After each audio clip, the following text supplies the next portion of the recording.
来关心民众党主席郭文哲因为牵连经花城案去互羁押禁见，民众党决定要展开马拉松式全台湾的演讲。头一站昨昏暗时伫咧立法院军宪楼的外口来举行。除了拿赢萧淑琴的宣讲，也拿郭文哲因的牵手陈培基嘛伫咧台顶发讲，要替郭文哲来讨公道。民众党的小草一届，这站路规个拢是人。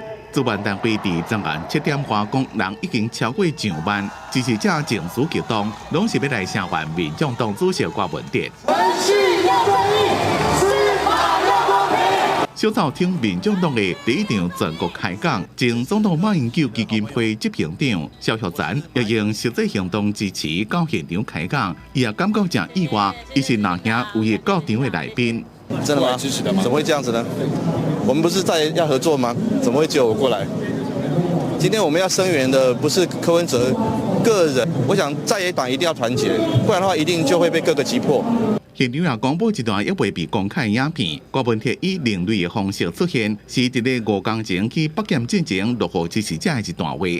其实这几天台湾发生的太多的事情，我深深的感受到台湾社会目前最严重的问题就是司法的程序缺乏了正义。上尾上台是陈培基甲郭文哲的小妹郭美兰。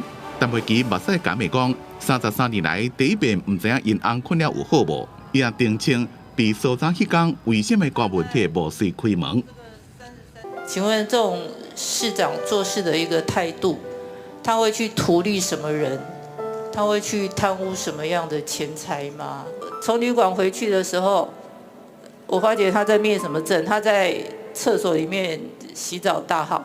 陈培基讲，一定要替郭文哲讨回公道。声援活动伫昨晚8点50分左右结束，主办单位估计现场有来超过2万人，坐落来马拉松式的全台开讲，重点是放伫咧对抗绿色新党国甲司法滥权。记者综合报道。